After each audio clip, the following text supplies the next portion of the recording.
Assalamualaikum warahmatullahi wabarakatuh. Perkenalkan, saya Laili Istiqomah, calon guru penggerak angkatan 9 dari SDN 4 Dharma Klatenan, Kecamatan Aji Barang, Kabupaten Banyumas, Provinsi Jawa Tengah. Pada kesempatan kali ini saya akan melaksanakan wawancara dengan dua kepala sekolah dalam rangka memenuhi tugas modul 3.1 pengambilan keputusan berbasis nilai-nilai kebajikan sebagai pemimpin. Selamat menyaksikan.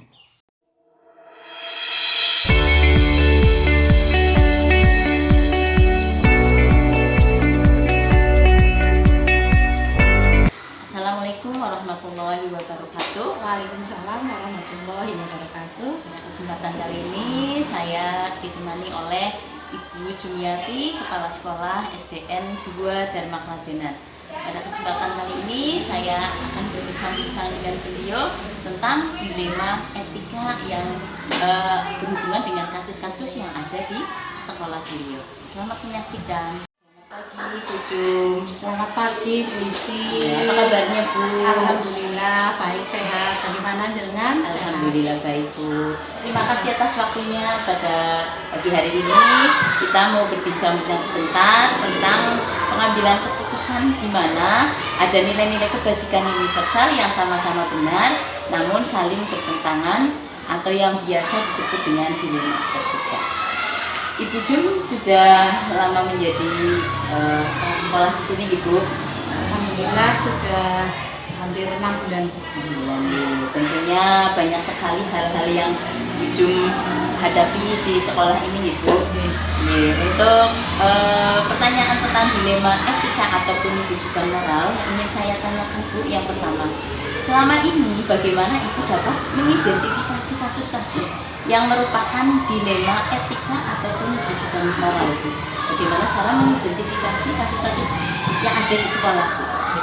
Baik, terima kasih Bu Isti. Saya akan mencoba menjawab pertanyaan yang Anda ajukan ke saya. Bisa mungkin ya, saya menyampaikan jawabannya.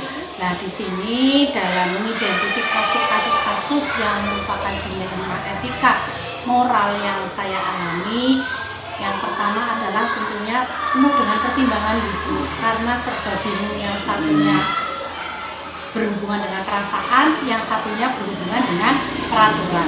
Jadi di sini saya yang pertama adalah saya mengidentifikasi dengan menggunakan skala prioritas, mana yang menjadi prioritas utama, nah itu yang saya utamakan, yang saya utamakan.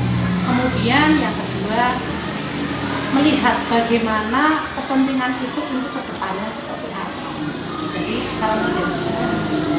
Jadi dilihat dulu prioritas, kemudian dampaknya seperti apa. Betul sekali, dampak terhadap orang tersebut, terhadap anak tersebut ke masa depannya seperti apa. Kemudian yang kedua, selama ini bagaimana Ibu menjalankan pengambilan keputusan di sekolah Ibu, terutama untuk kasus-kasus di mana ada dua kepentingan yang sama-sama benar atau sama-sama mengandung nilai kebajikan. Jadi bagaimana Ibu mengambil keputusan jika kepentingannya itu sama-sama mengandung nilai kebajikan? Itu bagaimana?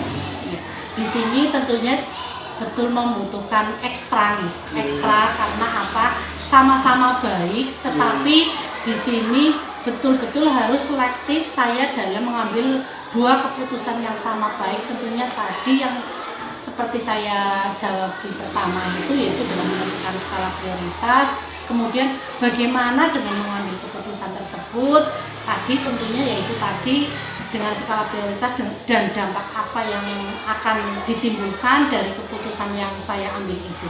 Dan sekiranya di sini juga dengan memperhatikan peraturan yang ada, dan kembali lagi juga dengan rasa sosial akhirnya muncul itu. Berarti ada rasa yang kebenaran dengan keadilan seperti itu, Ibu. Jadi agar fokus apa keputusan yang saya ambil itu tidak menimbulkan rasa yang tidak nyaman bagi si pihak itu tadi. Kemudian Bu, langkah-langkah atau prosedur seperti apa yang biasa lakukan selama ini dalam mengambil keputusan? tentunya langkah-langkah yang saya ambil tentunya adalah sebelum saya mengambil keputusan, saya memikirkan dulu dampaknya. Dampak dari keputusan yang saya ambil itu apakah nanti akan menimbulkan dampak yang baik atau tidak. Kemudian setelah memikirkan dampak dari itu, yang berikutnya adalah caranya. Cara yang ditempuh itu kira-kira ada yang dirugikan atau tidak, ada yang tersakiti atau tidak. Kemudian yang berikutnya adalah yang jelas tidak menerjang peraturan, tidak melanggar peraturan. Jadi saya bekerja sesuai dengan rel yang ada, sesuai dengan aturan yang ada. Selain itu juga diimbangi dengan perasaan moral. Tentu saja dua-duanya tetap berkaitan ya Bu, Iya. antara peraturan dengan perasaan, dengan memikirkan perasaan orang-orang yang ada di sekitar Sekitar kita. Di- Ya, betul sekali. tentunya warga masyarakat di SDN Dua dua Dharma Kandenan itu. Kemudian hal-hal apa saja yang selama ini Ibu anggap efektif dalam pengambilan keputusan pada kasus-kasus dilema etika? Yang menurut saya anggap efektif adalah saya yang pertama yaitu dengan mengetahui bagaimana latar belakang permasalahan tersebut sehingga nanti saya bisa langsung memutuskan sehingga sesuai dengan apa yang diharapkan. Jadi tahu dulu kasusnya seperti apa, kemudian bagaimana cara penyelesaiannya, kemudian cara penyelesaian yang saya ambil itu apakah ada dampaknya yang tidak baik atau baiknya seperti apa. Jadi dipelajari dulu kasusnya seperti apa, baru kemudian diputuskan. Dicari langkah-langkah bagaimana cara kita mengatasinya. Jadi sudah diterapkan langkah-langkah pengambilan keputusan seperti itu. Iya. Kemudian untuk berikutnya hal-hal apa saja yang selama ini merupakan tantangan dalam pengambilan keputusan pada kasus-kasus dilema etika? Mungkin ada tantangan dalam mengambil keputusan Ada tersebut? sekali, Oh, ada gitu. sekali. Ya. Di sini kadang saya aturannya harus begini, tetapi di sisi lain secara moral, secara perasaan kita tidak tega. Nah itu yang kita harus mensinkronkan antara peraturan, antara moral, antara perasaan gitu. Tentu saja harus mungkin merangkul ya semua Iya. warga sekolah untuk bisa mengikuti peraturan sesuai yang ada seperti itu Ibu. Iya betul sekali. Jadi jangan sampai kita melanggar peraturan, tapi tidak juga kita menyakiti orang lain dengan keputusan yang kita ambil. Harus hati-hati seperti itu Ibu. Iya betul sekali. Kemudian apakah Ibu memiliki sebuah tata cara atau jadwal tertentu dalam sebuah penyelesaian kasus dilema etika? Apakah Ibu langsung menyelesaikan di tempat atau memiliki sebuah jadwal untuk menyelesaikannya? Kemudian jika ada jadwal untuk menyelesaikannya, tentu saja ada bentuk ataupun prosedur yang digunakan. Nah, kemudian bentuk atau prosedur seperti apa yang Ibu jalankan dalam pengambilan keputusan tersebut, Bu? Iya, begini Bu. Ketika saya menemui sebuah masalah atau sebuah kasus, tentunya saya tidak ingin menunggu lama. Saya tentunya ingin segera menyelesaikan kasus tersebut, diselesaikan, dicari jalan keluarnya seperti apa. Tetapi saya melihat situasi lingkungan sekitar. Saya tidak mungkin ibaratnya ada guru atau apa yang membuat kesalahan, kemudian di depan orang banyak saya akan langsung seperti ini, tidak. Tentu di situ akan saya berikan jeda waktu mungkin ketika kejadian itu pagi, ya, siangnya di jam sela-sela istirahat atau waktu santai kita bisa merundingkan atau bisa saling bermusyawarah agar yang tadinya ibaratnya ada kasus itu kita buat penyelesaian yang dengan santai, tetapi kita dengan misi yang sama yaitu ingin menyelesaikan kasus tersebut. Jadi tidak spontan ya, Iya. tidak langsung di tempat, tapi ada jedanya. Ada jeda. Untuk jadwalnya itu Disesuaikan, tapi kita tidak ibaratnya nanti minggu depan atau apa. Kenapa kok tidak seperti itu? Karena saya takut lupa gitu, meskipun sudah dianu, kalau ibaratnya sudah basi kan sudah berbeda. Jadi dalam satu hari tadi Dalam seperti satu hari kita dibicarakan dari misalnya pagi ya nanti siang atau sore seperti itu nih dalam satu hari. Kemudian selanjutnya adakah seseorang atau faktor-faktor apa yang selama ini mempermudah atau membantu Ibu dalam pengambilan keputusan dalam kasus-kasus dilema etika? Ada faktor-faktor yang mendukung untuk mempermudah mengambil keputusan, atau mungkin orang-orang yang bisa membantu Ibu dalam pengambilan keputusan dalam masalah yang berkaitan dengan dilema etika? Iya, tentu saja ada, Bu. Saya di sini kan bekerja dengan tim, Bu. Saya ibaratnya kepala sekolah melakukan suatu kegiatan, tentu tidak akan sukses tanpa tim kerja dari akademi. Nah, di sini ketika saya menemui sebuah masalah, tentunya ada beberapa dewan guru atau teman guru yang membantu mencari solusi bagaimana saya menangani kasus sesuai dengan dilema etika. Karena dengan mereka saya juga bisa mempertimbangkan baik tidaknya keputusan yang akan saya ambil. Jadi saya tidak bisa bekerja sendiri. Tim berarti tidak bisa sendiri untuk mengambil keputusan dengan kasus-kasus yang ada di SDN 2 Dharma Klaten. Kemudian dari semua hal yang telah disampaikan, pembelajaran apa yang dapat Ibu petik dari pengalaman Ibu mengambil keputusan dilema etika? Pembelajaran apa yang dapat diambil? Iya.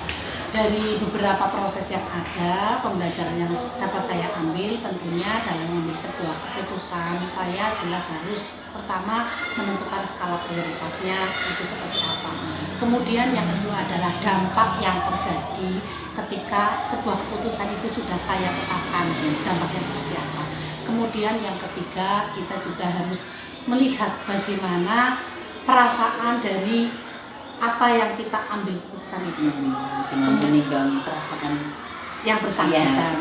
Kemudian kita juga harus membuat waktu atau tadi tata cara, ya Bu, harus seperti apa sehingga kita bisa memilih waktu yang tepat untuk berdiskusi, untuk mengambil sebuah keputusan yang pada akhirnya keputusan itu nanti diambil dengan rasa kesadaran yang penuh lagi, kesadaran penuh, tidak ada paksaan, tidak ada ibaratnya hati sedang marah atau apa gitu. Berarti berdampak positif bagi seluruh warga sekolah demi kemajuan sekolah. Terima kasih atas waktunya Bu Jumiati, semoga selalu sehat, kemudian SDN 2 Dharma Klaten semakin maju, semakin pokoknya jaya lah SDN 2 Dharma Klaten. Sama-sama, terima kasih Bu. Jangan juga sukses selalu. Amin, amin. Sukses, sehat. Amin. Terima kasih.